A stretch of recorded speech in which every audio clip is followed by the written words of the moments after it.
Assalamualaikum warahmatullahi wabarakatuh. Pada kesempatan kali ini, Ibu akan menjelaskan bab peta minda. Apa itu peta minda? Peta minda adalah salah satu cara untuk memvisualkan proses berpikir berdasarkan kata memvisualkan yang bermakna menjadikan suatu konsep dapat dilihat dengan indera penglihatan, yaitu mata ya. Jadi dengan menggunakan peta minda ini kita bisa membuat konsep yang kita miliki itu dapat divisualkan atau dapat dilihat ya, agar lebih menarik. Kemudian peta minda dibuat pertama kali oleh Tony Buzan pada tahun 1974. Peta minda dibuat berdasarkan cara kerja otak dalam menyimpan informasi. Kemudian peta minda dapat membantu kita untuk memahami suatu hal yang kompleks, cukup dengan satu gambar. Nah, berdasarkan definisi tadi di atas ya, karena otak kita ini biasanya cenderung lebih senang melihat gambar dibanding dengan tulisan-tulisan. Jadi dengan peta minda ini, konsep yang kita miliki itu bisa jadi lebih menarik ya.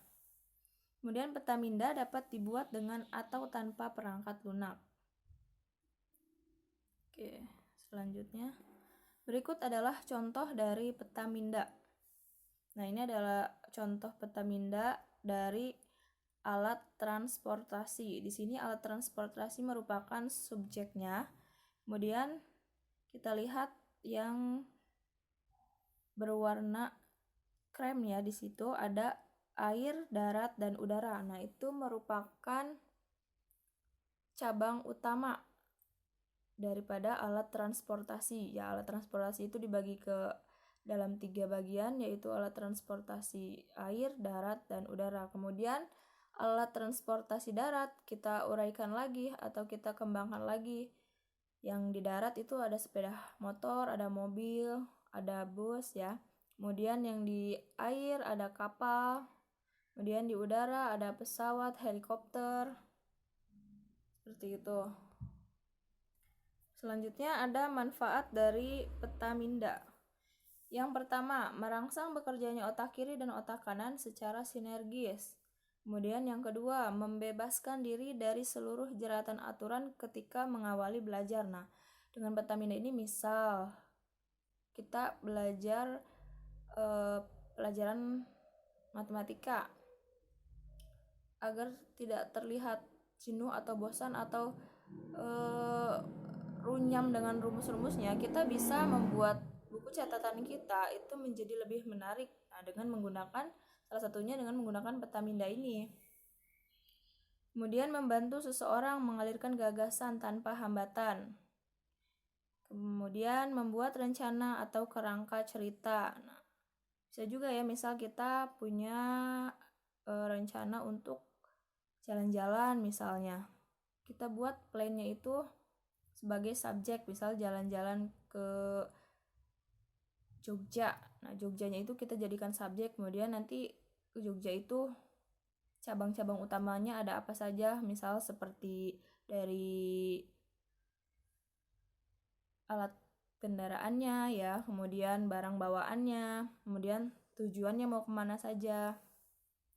Selanjutnya mengembangkan sebuah ide. Membuat perencanaan sasaran pribadi, meringkas isi sebuah buku, dan menyenangkan juga mudah diingat.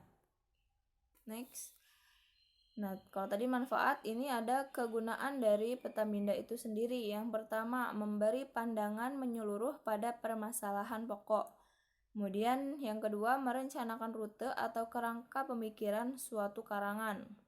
Yang ketiga, mengumpulkan sejumlah besar data di suatu tempat. Yang keempat, mendorong pemecahan masalah dengan kreatif. Oke, selanjutnya membuat peta minda.